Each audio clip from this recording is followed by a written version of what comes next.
जय भीम साथियों, मैं नवनीत यादव, छात्र नेता, लखनऊ विश्वविद्यालय, प्रदेश सचिव, समाजवादी छात्र सभा। साथियों, मैं 2 दिन से एक घटना देख रहा हूं और सब लोग देख रहे हैं क्योंकि सोशल मीडिया पे वायरल घटना है। न्यूज जो मीडिया है, सरकारी मीडिया है, सरकार की मीडिया है, वो तो आपको ये घटना दिखाएगी नहीं कि इटावा के एक दादरपुर गांव में भागवत कथा चल रही थी। वहां पे जो शास्त्री मंडल था और जो शास्त्री थे उनके साथ जो घटना की गई कि उनकी चोटी काट दी गई और उनसे परीक्षित महाराज की पत्नी के पैरों में नाक रगड़वाई गई।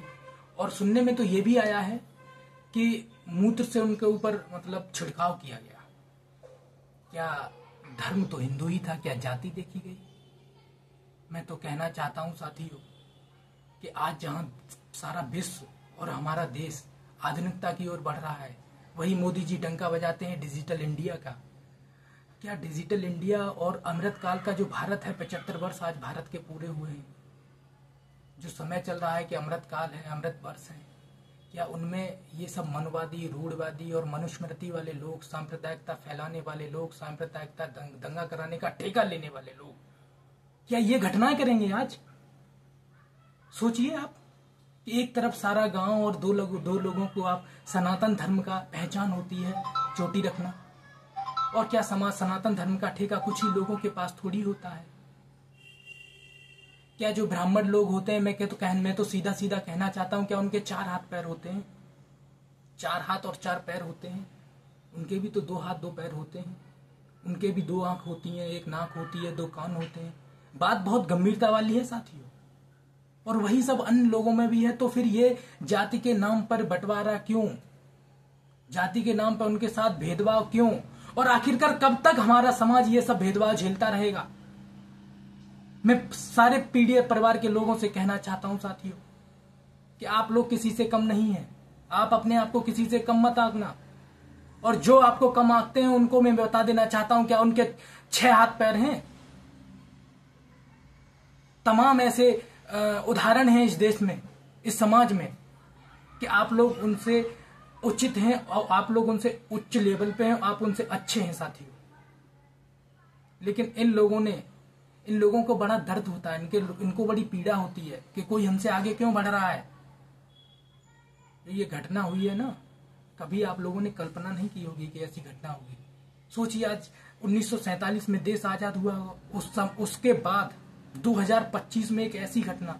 मैं तो कभी कभी बाबा साहब अम्बेडकर और फूले और सावित्रीबाई फूले और तमाम उन विचारकों को और महापुरुषों को याद करके मुझे आज बड़ा आश्चर्यचकित हूं मैं कि उन लोगों ने कैसे इन लोगों को झेला होगा।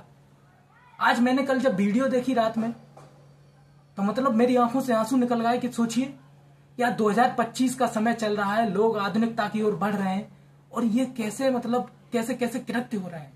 मैं इस कृत्य की बहुत ही कड़े शब्दों में निंदा करता हूं साथियों, और शासन प्रशासन से मैं ये अपील भी करता हूं कि ऐसे लोगों के प्रति किसी भी प्रकार की कोई संवेदना नहीं होनी चाहिए। सरकार की कठोर से कठोर कार्रवाई होनी चाहिए, और अगर कठोर से कठोर कार्रवाई नहीं होती है तो समाजवादी छात्र सभा, समाजवादी पार्टी एक बड़े आंदोलन के लिए बाध्य होगी और समझाएगी लोगों को जागरूक करेगी कि आप किसी से कम नहीं है। बस आपको एकता की जरूरत है, भाईचारे की जरूरत है। एकता बनाए रखिए, भाईचारा बनाए रखिए। ऐसे लोगों से आप डरिए नहीं। कुछ लोग होंगे जो वीडियो देख के शांत हो जाते होंगे, लेकिन एक अपने अंदर ये भाईचारा और एकता बनाए रखिए। जो ये लोग ये ऐसी घटना करने का मन भी बनाए ना, वो कभी सोचे नहीं। और ये सब जिम्मेदारी सरकार की भी है कि सरकार भी इन पे ध्यान दे। भाई, सरकार किस लिए होती है? शांति स्थापना के लिए। यही योगी जी कहते थे कि राम राज्य है, कानून का राज्य है। क्या यही राम राज्य है कि 2 लोगों का सर मुड़वाया गया और मूत्र से उनको पवित्र किया गया? यही राम राज्य होता है क्या? मैं तो योगी जी से सवाल करना चाहता हूं कि बताइए राम राज्य की परिभाषा क्या है? राम के राज्य में तो ऐसा नहीं होता था। जो आपके राज्य में ये घटनाएं हो रही हैं, और आपकी तो डबल इंजन की सरकार है, और हम तो यही देखने के लिए तैयार हैं कि आप क्या कार्रवाई करेंगे। 2 दिन मैं तो कल से देख रहा हूं कि आपने अभी तक संज्ञान में भी नहीं ली। मैंने तो आपका कोई एक इसके प्रति कोई न्यूज पे कोई आपकी वाइड नहीं देखी कि आपने संज्ञान लिया भी है कि नहीं साथियों। और मैं उन ओबीसी समाज के नेताओं से भी कहना चाहता हूं जो भाजपा पार्टी में स्टूल मंत्री बने बैठे हैं, मैं उनसे भी सवाल करना चाहता हूं कि ओबीसी के समाज के लोगों का ठेका लेने वाले लोगों, बताओ अब इस कृत्य पे आप क्या बोलेंगे, और मैं इंतजार करूंगा कि आप क्या बोलते हैं। जो आप सत्ता की मलाई खाना जानते हैं ना, आपने अपने ही लोगों के पैरों से कुचल के जो आप सत्ता की मलाई ले रहे हैं ना, समय बदलेगा। समय बदलेगा तो यही लोग, यही जनता, यही समाज, यही पीढ़ी परिवार आपसे बदला लेगा और आपको सिखाएगा कि न्याय और अन्याय की लड़ाई क्या होती है। तो साथियों, मैं तो सिर्फ इतना ही कहना चाहूंगा कि आप लोग धैर्य बनाए रखिए।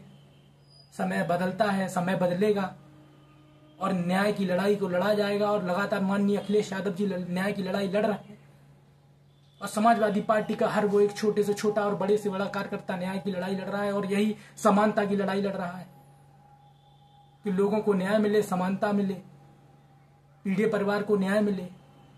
और जो पीढ़ी परिवार को न्याय के लिए ही तो हम लोग लड़ रहे हैं लगातार। लेकिन ये लोग अपनी सांप्रदायिकता, दंगे कराने वाले लोग, प्रभुत्ववादी लोग अपने आप को कब तक श्रेष्ठ मानेंगे, वो भी ऐसी कृत्य कर करके। मैं एक बार फिर से आप लोगों से पुनः आग्रह करता हूं कि आप लोग भाईचारा, शांति और एकता बनाए रखिए साथियों। और प्रशासन और शासन से फिर एक बार से अपील करता हूं कि कठोर से कठोर कार्रवाई करें। जय हिंद साथियों, इनकलाब साथियों, जय समाजवाद, जय अखिलेश, श्रद्धेय नेताजी अमर रहें, पीढ़ी परिवार जिंदाबाद। धन्यवाद साथियों।